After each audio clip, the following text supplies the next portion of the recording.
Hi, I'm Sue Stockdale and welcome to episode 85 of the Access to Inspiration podcast, the show with a social mission to help you be inspired by people who may be unlike you. We always hope that their experiences and insights cause you to reflect on your own perspectives about the world and to be inspired. Well, this week is part 2 of an interview with Myrtle Simpson, a climber and polar adventurer who was the 10th woman in the UK to receive the Polar Medal. In this episode, Myrtle talks about attending the COP26 UN Climate Change Conference and how she lived for 3 months with a tribe in the rainforest in Surinam and why everyone needs something to live for. We've talked about your expeditions north. I also know you went to the rainforest. Well, we've had to go there because of Hugh's work. We needed people that had lived on the equator, which have never had light. So we looked at South America mostly. And then we thought British Guiana is the place to go to. And so the idea was that I would set off in a boat with the 4 children at that time. And a girlfriend who was going to help me, who also played the flute. And I thought that would be so helpful making friends with the local people. So she and I set off in the boat. But while we were halfway on our 6-week journey on the boat, and Hugh was to fly out and meet us at the last minute, and there was all sorts of political troubles in British Guiana. But the next door country, in fact, Hugh began saying, come home. And I thought, what, after all of this effort? Not likely. The next country, which was Dutch Guiana, Surinam, well, we thought we'll go there. So a friend and me landed with the 4 kids and awaited Hugh's arrival. And by doing that, we got to know some gold prospectors who knew a river that if we went far enough up the river, we'd meet people that had never had any light and still hadn't. They knew how far the gold prospectors had got, or the missionaries had got, but there were still people living further upriver. That hadn't happened. So we thought that's the place to go to. So we flew to this guy's gold mine. He was called Papa Tom by the locals. And he gave us an introduction to one of the locals that had come down to trade with him, who took us up to a village of his people, who looked at us in absolute amazement, but were thrilled to see the children, because other people like prospectors and so on hadn't come with families. So that's why they were suspicious of them, didn't want to make friends. They liked our kids. And funnily enough, one of our second son has blue eyes and pale hair, or he had at the time. So the women loved handling him. Well, anyway, Bruce became the one that everybody handled. So the rest of our family have always said, oh, Mum, that your blue-eyed boy, Bruce. So I have to fight that still to this very day, that I love them all just as much as blue-eyed Bruce. But I think he lowered the shutters to make us to make friends with the people who were fascinated by our kids and how I didn't know what to eat in the way of food. So they showed me, you can eat this, you can make bread with this, and they loved doing it. I heard a girl on the radio the other day saying people don't realize how much it costs to bring up children now. It costs £1 to buy a bottle of water. Well, I've never bought a bottle of water in my life, wherever I've lived. You soon know what to drink or what not to drink. And the locals will certainly be able to tell you. The time that caught me out was we had the family in Iceland, and we came across some mushrooms. So we picked them. But my good friend that we needed to carry one of the children, because we had 4 kids and only 2 of us and one that could walk, and we needed another pair of hands. She had thick specs and she stood on them and bust her specs, but went on picking the mushrooms. So that night, of course, cooked up the mushrooms and I ate a whole lot. And suddenly I was overcome with the most frightful food poisoning, was sick. And my husband, professor, medicine, wasn't the least bit interested in me being sick, but he was appalled that the being breastfed baby would get the mushrooms through the milk. So I lay on the floor being ill, and all he did was fuss about the baby. Anyway, it was just frightful. And it was all because we hadn't got our wits about us. You know, my friend Janet, without respects, had gone on picking, and I hadn't looked through them. You know, the responsibility was all mine. It was my stupidity. But I'd ate one. You always need to know what you're eating. Know your mushrooms before you leave home. Know what's growing, what you can eat. For goodness sake. Well, actually, I asked the National Geographic once, how many people in your association have died in the field? And they said it was something like 99 had died in their beds. Most people want to come home from a journey, wherever it is, and expect to get home, and they will get home, long as they've looked at the dangers before they and made themselves capable. I think a lot of people these days, because everybody needs something to head for, they all need the North Pole, whoever they are, they need the North Pole. I think we strive on stress of getting somewhere, and people have made life so cozy. Well, and a lot of people's way of life, suburban way of life, kids going off to nursery school early in the day, when days that my generation wouldn't dream of putting the kids to school. It was their job to give them their brekkie, and likewise be at home when they came with hot scones when they came back from school. Well, that doesn't seem to be a priority in modern families. And of course, I'm envious of them. It's magic that they've made a place for them in the world for themselves, but they'd better be careful, because a lot of them have just given out too much in the priorities of life, and solving the stresses, they've sort of overdone it. Or I think a lot of women have anyway. I have asked all my family, my growing family, because now we're on to grandchildren. I've got 10 grandchildren, and I think it's 4 or 8, I can't remember how many great-grandchildren. So we've gone on and on. How many of their mums knit, use the sewing machine? I've been in frightful trouble for saying all that. It brings us nicely onto the subject of one of the areas or issues of concern for many people these days is the environment. And I know that you went to COP26 in Glasgow. What did that involve? Well, the first thing was I had a phone call from a man, and I said, who am I talking to? And he said, my name's, anyway, I'd better not mention his name. And I said, I've heard of that name. And he said, I'm the heir. Oh, I said, sitting up straight. Anyway, he said he had a bee in his bonnet, that if all the world was going to get together about the weather, they'd better face the word. The most important word is high Arctic, because it's the temperature, the world getting hotter, the Arctic is melting, so there's more water coming south, and that is what's going to make the world insufferable, and man could very easily just end being able to live here. So he paid huge sums of his American money into having this meeting. The thing about COP was there were people interested in the high Arctic, there were people interested in geology, of what scientists of this and that, the next thing. Anyway, I said to him, what can I tell the world? Oh, he said, we want somebody that's walked or skied across frozen land in the high Arctic. We're looking for someone that's been further north than 84 degrees north. He said, and we started looking for Nansen. He's been long dead. They went all the way down, the explorers, apparently, until they came to me. And our furthest north we got on our North Pole journey before our generator let us down was 84 degrees north. He said, you have done it. Tell us about it. So I thought, well, is there really something I've done that no one else has? So then I realized my age, and I thought that's a bit of nonsense. And I said, I can't make my way to Glasgow, let alone Timbuktu, sort of thing. He said, well, bring a Sherpa. So I thought, okay, I'll take my youngest son, Rory. Well, if you're enjoying this episode, you can listen to episode 84, which is part 1 of this interview. And there are many other adventurers we have featured in the podcast to date, including episode 6, Rianne Manser, who was the first person to circumnavigate Africa by bicycle. And you can listen to episode 56, where I spoke to Mick Dawson, who was part of a team that were the first to row across the Pacific Ocean. You can find them all over at our website, accesstoinspiration.org. So Rory and I set off to go to Glasgow, where it was meeting, and he'd brought with him one of these electric scooters. And I said, what have you got that for? And he said, Mum, I brought it for you because the roads are all going to be closed and it's going to be a problem.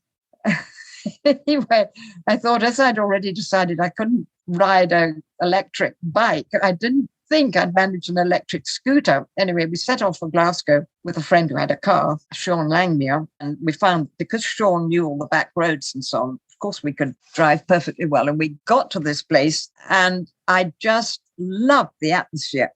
Everybody there in our pod done something. For instance, I was sitting, somebody gone for a coffee and said, oh, just sit there, I'll bring you a coffee. And there was a young guy. So we were chatting away. And suddenly he said, oh, look, those are my slides you can see. Must be my turn. So he jumped on the platform. And only then did I realize he was just back from swimming 5 consecutive days from the North Pole to show to people it wasn't a joke. It wasn't just a little puddle. It was for real. There was real open water around the North Pole to the extent that he could swim for 5 consecutive days. Well, I loved hearing him talk. And everybody was somebody. They'd all done something. And this guy who coughed up the money for our pod, he'd actually made a boat of plastic bottles and sailed around the world in it, like Mont Kontiki, just to prove waste can be used. You can destroy the world if you don't use what's there. And everyone that we met had done something special. And as I sat waiting for my turn, because I'd been asked to bring about 12 slides, and as we have thousands of slides, I'd got my slides all right, pictures. But I realized that, it was very interesting to actually, people don't know what it's like, what we're losing. And I'd noticed that there was a very Greenland face. There was a man there who obviously couldn't speak much English, but he had a very perfect Greenland face. Now, nowadays, funnily enough, people don't like to use the word Eskimo. But in our day, the last thing the Greenlanders wanted to be called Greenlanders or Eskimo. What they did not want to be called was Inuit, because they were the wrong people. They'd gone north from left to right they were very fussy about that. Like now, you've got to be very careful. You don't mix up your words. My family always saying to me, Mum, you can't say that. Nowadays, anyway, I just do needless to say, so I get into deep trouble. He was obviously a Greenlander, and he didn't speak much English, but he had slides that he immediately showed of people on the beach, kids playing with their dogs, sledge dogs, and having terrific fun and just growing up, and women making the clothes and all from fur and so on, all this interesting. And then he just went, pushed his arms aside, gone, or only word he could say was gone. And what he was really getting the message and why they'd asked him to come was that because the sea had got so warm, it had risen 3 feet where he lived, his whole world had just gone. He couldn't travel. He couldn't get the family food in because the snow had gone. There were no dogs. Dogs had all been shot or eaten because they couldn't go inland and hunt. They couldn't get to their seals because there was no frozen sea. So they were now relying on being fishermen. And luckily, because the sea was thawing, they could get big enough boats to go far enough out to get the cod. They never got the cod before because that was under deep water. But suddenly they found they could, in fact. But as far as culture was concerned, their way of life had it. It had gone. And all the people all around polar regions' lives will be untenable. And that will happen to the West unless we wake up and stop using our coal and leaving our lights on and so on. That was the message of the whole thing. And of course, there were some brilliant scientists there. In fact, there was an ordinary, I was going to say wifey, because that's why I've spent a lot of my life in Glasgow, a wee wifey. And we were just talking, mutually made friends, and were chatting away. And it turned out she was actually the leading scientist in Cambridge at a very special institute and was a botanist. And she was just a world authority on what she was talking about. And began to listen to the other people. And you suddenly realize that there are people that knew things. And I was talking to a man, and I realized he was a journalist of some sort, and his jacket moved slightly, and I saw he was actually the editor of the New York Times, which I suddenly thought, who was I talking to? Anyway, he said to me, have you seen my rainforest? And of course I said, no, where? And he said, oh, it's in the basement. We went down and down and down, and then he pressed some sort of, we were in what looked like a huge, great big warehouse, and he pressed something, the door opened, and you could feel the rainforest. You know the rainforest. You know it immediately if it's the real rainforest. You feel it in the air. And I was just gobsmacked and stood there and realized that we were just standing in the middle of huge, great big barrels, and they each had a tree in them, and the trees were straight from the rainforest. And at the end of all this, local school kids were going to plant these out. So Glasgow, somewhere or other, near the center of town, now has a rainforest. Anyway, his whole point was that unless we can handle the temperature of what we're doing in the world, that not only will we lose the rainforest, but everything else that grows, unless you listen to the scientists who are going to tell you what will grow, which will probably mean 3/4 of the world's got to change the vegetable it grows or the greenery it's going to eat. They need the botanist to tell them what could become the most important. It's no point in having a farmer if he can't grow his stuff because it's too cold or too hot or whatever. Anyway, I loved this rainforest, and it was just magic to see it there and to realize that that's what we need. It's all in the air. It's the temperature, and you're going to find that in the high Arctic. Well, things are changing so quickly. And you have seen so much change in your lifetime, Myrtle, and had so many experiences. I'm wondering, if you were leaving a message for our listeners to perhaps reflect on, what would be an important message that you would want to share about life or about what you've observed about life? Well, I think the people that are living are ones that have got faith in the future. You've got to have something to strive for. I think people have got so used to not having anything to strive for except money or whatever. Just look at the old ways of life. Don't dismiss your grannies as, what is it they used to say in Glasgow? Don't teach your granny to suck eggs. Listen a bit more to the oldies. What did keep people going when the people weren't earning the sort of monies they do today? It's possible. Thousands of people showed it can be done. You've got to have something to strive for. And if you can't think of anything to strive for, because we all thrive on stress and something to head for, you'd better find something mighty quick, because that'll be your downfall. It'll be psychological, in other words. So find something that's worth fighting for or striving for. Go out and don't just sit in your sofa and thinking, oh, woe is me. What could I do? Well, you could perhaps cook some scones and take them to some hungry man sitting on the pavement somewhere. Or there's something for everybody to strive for. We need stress to keep going, and you can do it. Even by little footsteps, you'll get there in the end. And I can see an awful lot of hopeless people, at all ages. And I can't bear to see the young not getting up and doing something. And I see it happening. Well, you've given us such a sense of possibility and how you've just got on and done stuff and taken small steps, Myrtle. What's your next small step then? What are you looking forward to doing next? I want my nasturtiums to grow long. No, seriously. Well, the winter is coming down. So can you cope with the cold and the dark and, of course, the loneliness? But I think all those things are doable. And if you can't think of anything that'll give you enough stress, write a book, do something. Don't just sit there waiting for the world to fall in around you. And don't allow yourself to be pushed into a corner. And if any of my family are listening, they'll probably think, oh, that awful mum again. But, I do mean it. I do think that people with the best intentions, perhaps. I mean, all this fuss at the moment about care homes. Oh, they're all closing. There's not enough staff. I remember the days there hardly such a thing as a care home. Who looked after the elderly and allowed them to decay? Perhaps instead of saying, oh, the care home won't let me visit Granny, what's Granny in the care home for to start? Why this feeling of dourness and despair that I see around me in my own community? People far too young to have despair have got it. Even kids beginning to say, oh, what's the point of going to uni? It's worth learning something. We can't save the world, but I think a lot of people have given up. You certainly haven't given up, Myrtle. You've given us a sense of vitality today, energy and belief in doing things and taking small steps. And it's been an enormous privilege for me to talk to you today and to hear about your life and your experiences. So thank you so much. Thank you very much. Well, I hope you enjoyed hearing from Myrtle Simpson about her extraordinary life.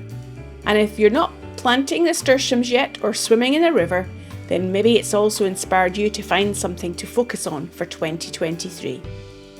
Next time, I'll be speaking to Tyrone Mathurin, who transformed his life after a serious motorbike accident and is now a motor racing driver and part of Team Brit. I hope you can join us then.